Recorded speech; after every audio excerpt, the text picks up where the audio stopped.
အင်္ဂလိပ်စာသင်ချင်သောရွာသားတခါတော့ကမြန်မာပြည်ရဲ့ဝေးလံခေါင်တီးတဲ့ရွာလေးတစ်ရွာမှာကိုဖိုးထောင်ဆိုတဲ့ရွာသားတစ်ယောက်ရှိတဲ့သူကအင်္ဂလိပ်စာကိုအရန်သင်ချင်နေတာဒါပေမဲ့သူရဲ့သင်ယူပုတ်ကတော်တော်လေးကိုရက်စရာကောင်းပြီးဆဲရစရာကောင်းတယ်နေ့တိုင်းသူက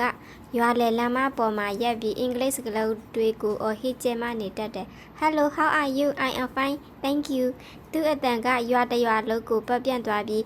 ရွာသားတွေကသူ့ကိုကြည့်ပြီးခေါင်းခါကြတယ်သူမိသားစုကလည်းသူ့ကိုယူနေပြီလားလို့ထင်ကြတယ်ဖိုးထောင်ရဲ့နေပါတွေလုံနေတာလဲ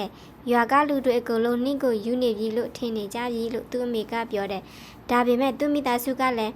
အင်္ဂလိပ်စာကိုတက်ရှင်ကြတာပဲသူတို့ကကိုဖိုးထောင်လောက်တော့မယူကြဘူးသူတို့ကအင်္ဂလိပ်စကားလုံးတွေကိုမြန်မာစကားနဲ့ရောပြီးပြောတတ်ကြတယ်အမေဒီနေ့ဆေးမှာ very good ငါတွေရောင်တတ်တယ်ဘတ်ဘိုင်လိုက်ရအောင်လို့သူညီမကပြောတယ်အေး okay ကိုကြတာဘောလို့သူ့မိကပြန်ဖြေတယ်ဒီလိုနဲ့သူတို့မိသားစုရဲ့အင်္ဂလိပ်စာအလွယ်သုံးစားပြုမှုတွေကိုအိမ်နရံတွေပေါ်မှာပိုးဟားတွေနဲ့မြေကြီးတွေကပရစိတ်တွေကအမြဲတမ်းနားထောင်နေကြတယ်သူတို့ကလူတွေရဲ့အင်္ဂလိပ်စာအပြောအဆိုတွေကိုနားထောင်ပြီးတိတ်လေးရဲနေကြတယ် Oh my god ဒီလူတွေဘာတွေပြောနေကြတာလဲ Hello ကို Hello လို့မပြောပဲ Hello လို့ပြောနေကြတာတန်ကူးဆိုတာဘာကြီးလဲလို့ပိုးဟာတကောင်ကပြောတယ်သူတို့ကတကယ်ကို crazy ပဲငါတို့ပရစိတ်တွေကတောင်သူတို့ထက်အင်္ဂလိပ်စာ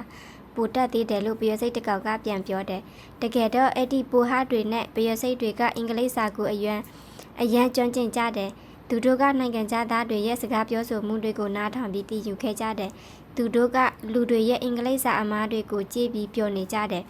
တနေ့တော့အကိုဖိုးထောင်ကသူ့အိတ်ဆေးမှာထိုင်ပြီးအင်္ဂလိပ်စာကျဲနေတော့ပိုးဟာတကောင်ကသူ့နာကိုတိုးလာပြီးပြောလိုက်တယ် Excuse me, sir. Your pronunciation of thank you is a bit off. It should be thank you, not thank you. ကိုဖိုးထောင်ကအံ့ဩသွားပြီးပိုးဟာကိုကြည့်လိုက်တယ်ပိုးဟာကသူ့ကိုပြုတ်ပြပြီးပြောလိုက်တယ် Don't worry, you'll get there. Just keep practicing. ကိုဖိုးထောင်ကသူ့နာကိုသူကိုတိုင်မယုံနိုင်ဘူးပိုးဟာတကောင်ကသူ့ကိုအင်္ဂလိပ်လိုပြောနေတာသူကသူ့မိသားစုကိုပြေးပြောပြပေမဲ့ဘယ်သူမှသူ့ကိုမယုံကြဘူးဖိုးထောင်ရဲ့နေတကယ်ပဲယူနေပြီးပိုးဟာကဘယ်လိုလဲအင်္ဂလိပ်လိုပြောတတ်မှလဲလို့သူ့အမေကပြောတယ်ဒါပေမဲ့ကိုဖိုးထောင်ကတော့ပိုးဟာရဲ့စကားကိုကြားလိုက်ရတာကြောင့်ပိုပြီးအားတက်သွားတယ်သူကအင်္ဂလိပ်စာကိုပိုစူးစမ်းပြီးသင်ယူတော့တယ်ပိုးဟာတွေနဲ့ပရိစိတ်တွေကတော့သူ့ကိုတိတ်လေးအားပေးနေကြတယ်သူတို့ကလူတွေရဲ့အင်္ဂလိပ်စာကိုသင်ယူ